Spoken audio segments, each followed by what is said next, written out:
ሚስት ሴት ወንድን ወዳው ፍቅር ጥያቄ መጠየቅ ይከብዳታል።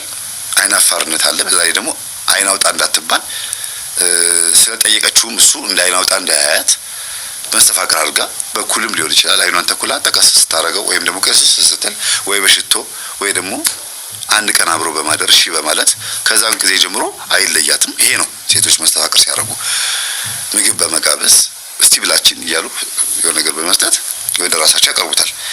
ልክ እንደዚህ እንዳደረጉት የሚወለዱት ልጆች ደግሞ ፈቃደኛ የሆነችው መስተፋቅር አድራጊዋ እሷ ስለሆነች ልጆቹ ያ መንፈስ የሚያጋጥማቸው ከዚሁ ነው። በደንብ ተሰርተው የሚወጡት በመንፈሱ ኮከቡ በደንብ ነው የሚሰራባቸው። ሲወለዱ ሴት ከሆነች ሌዝቢያን ትሆናለች። ለምን? መስተፋቅር ያደረገላት ደብተራ መንፈስ የወንድ መንፈስ ስለሆነ ሴትየዋ ላይ መስተፋቅር ሆኖ ሲገባ ወንድ መንፈስ ስለሆነ ሴቶቹ ላይ በሚወለዱ ሴቶች በኩል ሴቶቹ ላይ ወንዱ መንፈስ ነው የሚያርፈው። ስለዚህ እንዲያገቡ አይፈቅድላቸውም። እጃቸው ላይ ሆኖ ብልታቸው እንዲነካኩ እያደረገ ዘራቸውን ያፈሳል። አግብቷቸዋል። ልክ ሴትየዋ ሰውየው ልታገባው በምትፈልገው መንገድ የኔ ብሎ ባሰበበት መንገድ መንፈሱም የኔ ናት ይላል። ሴቶቹ ሌዝቢያን ነው። ወንዶቹ ደግሞ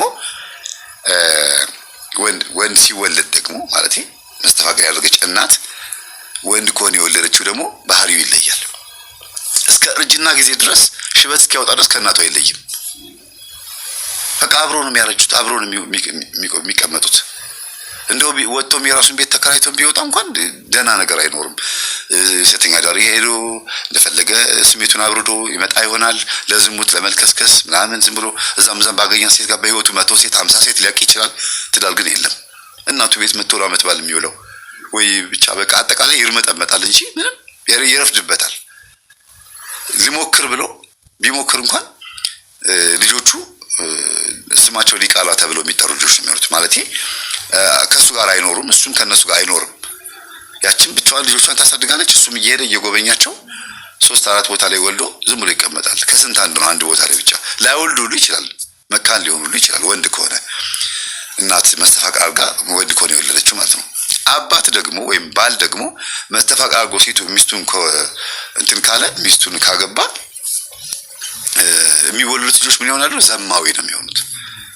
ዝሙት በቃ ሴሰኛ ነው የሚሆኑት። በዝሙት ላይ አንደኛ 5ቱም የዝሙት ኃጢአት አይነቶች ነው የሚሆኑት። ዝሙት፣ መዘሞት፣ ማመንዘር፣ መሴሰን ወይም ሴሰኛ መሆን፣ መገልሞትና መዳራት ዋና ስራቸው ይሆናል ማለት ነው። እና እነዚህ ዛሬ አሳጥሬ ነገርኳችሁ፣ ሌላ ጊዜ በሰፊው ብዙ ጊዜ ስላስተማርኳችሁ ነው። ከአባት በተለይ ወንድ ልጁ ላይ መስተፋቅር አድርጎ ከሆነ ሚስቱን ያገባውና የተወለደው ወንድ ከሆነ የመጀመሪያ ልጁ ልክ አባቱን መስሎ ነው የሚመጣው። እንደ አባቱ ያንን ተመሳሳይ ህይወት ነው የሚኖረው። ይሄ ነው ብዬ መዘርዘር አልችልም። ለምን ኤግዛክትሊ ራሱ እንዳይሆን እናንተ ራሳችሁ ገምቱ ብዬ ነው። እና እንደው ብትችሉ እናትና አባቶቻችሁ እንዴት እንደተጋቡ ጠይቋቸውና ከዛ ህይወታችሁን አስተካክሉ። እንዴት መስገድ፣ እንዴት መጸለይ፣ የትኛውን መንፈስ መቃወም እንዳለባችሁ፣ እንዴት ብላችሁ መቃወም እንዳለባችሁ በጣም ጥንቃቄ አድርጋችሁ ነው መሄድ ያለባችሁ። ሌላው እናትና አባቶች የሚያመልኩትን አምልኮ እወቁት። ምንድን ነበር የሚያመልኩት? የት ወስደው ነበረ? ባህል ሕክምና ወስደው ነበር ወይ? ምን በልቼ ጠጥቼ ነበረ? ስታመምባቸው ምን እርምጃ ይወስዱ ነበረ? በቤታችን ውስጥስ ምን ይካደም ነበረ? ዘመድ ተብለው የሚመጡ ሰዎች ምን አድርገው ነው የሚሄዱት? ጎረቤትስ ለእናቴ ምን አድርገውባታል? መተት ወርውራባታለች ወይ? ጠላቷ ነች ወይ? ምቀኛ ነች ወይ? እናቴስ ለጎረቤቷ ምን አይነት ሴት ነበረች? ይህን ቼክ አድርጉ። የእነሱ ጦስ ለእናንተ ስለሚመጣ ማለት ነው። ግን እግዚአብሔርን ይዘን አንሞትም። አዎ እግዚአብሔርን ይዘን አንሞትም። እግዚአብሔርን ይዘን አለን እንላለን። ግን መኖር ነው ወይ እየኖርን ያለ ነው? በህይወት አለን፣ በሁለት እግራችን ቆመን እንንከላወዳለን። እዛም በቃ ብኩን እንሆናለን። ግን መኖር ነው ወይ እየኖርን ያለ ነው? የምንፈልገውን ነገር አግኝተናል ወይ? የተመኘነው ነገር እጃችን ላይ አለ ወይ? ትዳርም ሰላምም አለ ወይ? ትዳር አለ፣ ሰላም አለ ወይ? ፍቅር አለ ወይ? ልጆቻችን እጃችን ላይ ናቸው ወይ? አዎ የልጆች መኝታ ክፍል ውስጥ አለ፣ ሳሎን ሶፋ ላይ ሁላችንም እንገናኛለን። ግን አብረን ነን ወይ? አብረን እያለን አብረን አይደለንም። አሉ ልጆቹ ግን የሉም። በባህሪ በጸባይ አልያዝ አልጨበጥ ብለውናል።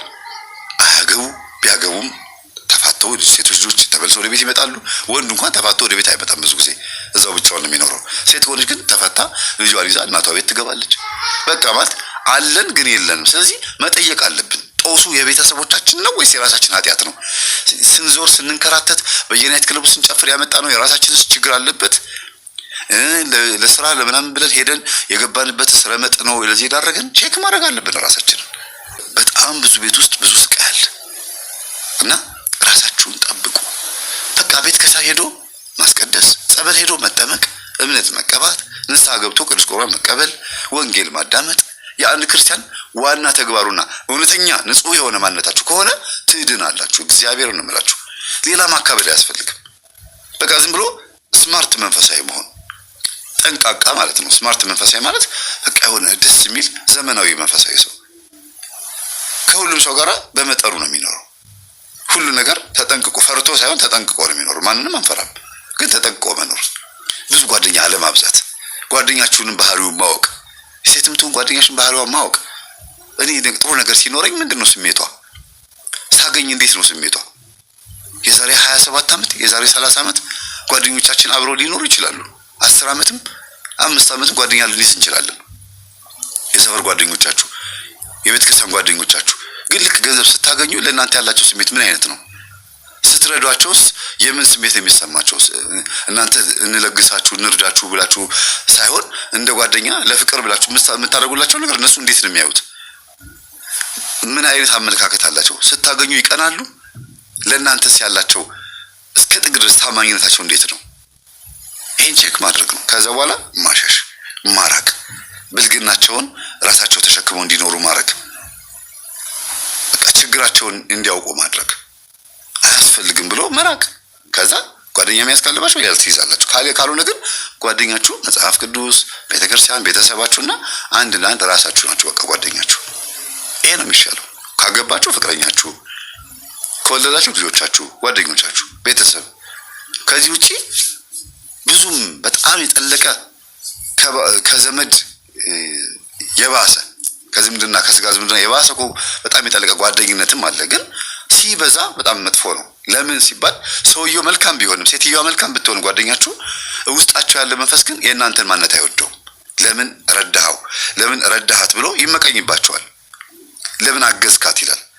ለምን እሷ እኔ እንድትጎዳ ልጅ እንዳይኖረው እንዲቆረቁዙ ቤት እንዳይኖረው ወይም ደግሞ እንደዚህ አይነት ህይወት እንዲኖር አድርጌ ነው የሰራሁት። አንተ ማን ቤት ስለሆንክ ነው መተሱን እንደዚህ መታገዘው መስረዳው ብሎ ያልተጠበቀ ነገር በጣም ከባድ የሆነ መጥፎ ነገር ውስጥ ገብቶ ያ ሰው የእናንተ ከዳተኛው ጓደኛችሁ ሆኖ የስንት ዓመት ጓደኛ እንዴት እንደዚህ እኔን ያደርገኛል ብላችሁ እስክትሉ ድረስ እናንተን መልሶ ያስቀይማችኋል። ለምን?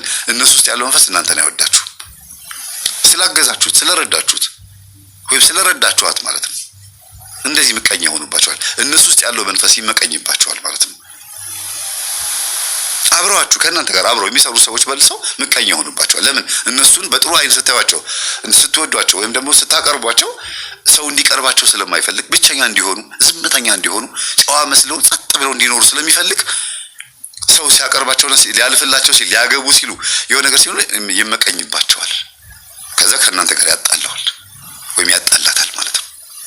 ይሄን ነው ጥንቃቄ ማድረግ ያለባችሁና እግዚአብሔር ሁላችንንም ልቦና ይስጠን። አሜን። ስለነበረ ሰዓት ሁሉ የአምላካችን ስም የተመሰገነ ይሁን። ሰላም ነው።